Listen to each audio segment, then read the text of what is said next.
జగిత్యాల జిల్లా MLA సంజయ్పై MLC కవిత సంచలన వ్యాఖ్యలు చేశారు. బీఆర్ఎస్ రజతోత్సవ మహాసభ సన్నాహక సమావేశంలో ఎమ్మెల్సీ కవిత జగిత్యాల ఎమ్మెల్యే డాక్టర్ సంజయ్ కుమార్పై సంచలనమైన వ్యాఖ్యలు చేశారు.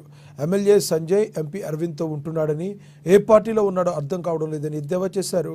కాంగ్రెస్లోకి వెళ్లిన ఎమ్మెల్యే ₹1 కూడా నిధులు తేలేదని, జగిత్యాలలో కేసీఆర్ ఇచ్చిన నిధులతో ఎమ్మెల్యే సంజయ్ శంకుస్థాపనలు చేస్తున్నారని తెలిపారు. పబ్లిక్ మీద కన్సర్న్ లేకుండానే పార్టీ మారింది.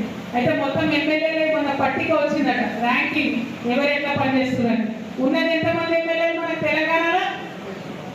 అంతేనా? 119 మంది ఎమ్మెల్యేలు ఉన్నారు. అందులో మన గొప్ప జగిత్యాల ఎమ్మెల్యే గారికి వచ్చిన ర్యాంకు 108.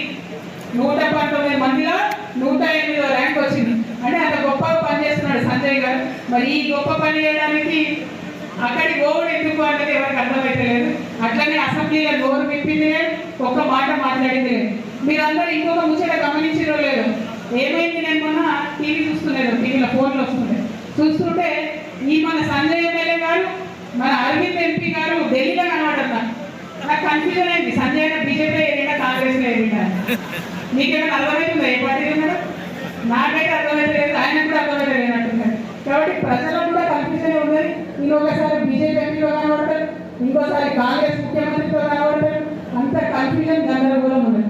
సరే, ఏ పార్టీలో ఉన్నది, కానీ జగిత్యాల రావాల్సినటువంటి, జగిత్యాల జరగాల్సినటువంటి అభివృద్ధి, జగిత్యాల ప్రజలకు రావాల్సినటువంటి పథకాలు ఇవి తీసుకురాకపోవడం మాత్రం చాలా దారుణం.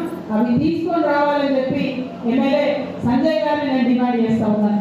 ఇంకొక మాట, మన గ్రామాలలో సంజయ్ ఎక్కడికి వచ్చినా కూడా, ఎందుకంటే ఆయన ఏ పార్టీలు ఉన్నాడో, బీఆర్ఎస్ ఎమ్మెల్యే అయితే కాదు, ఏ పార్టీలు ఉన్నాడో తెలియదు.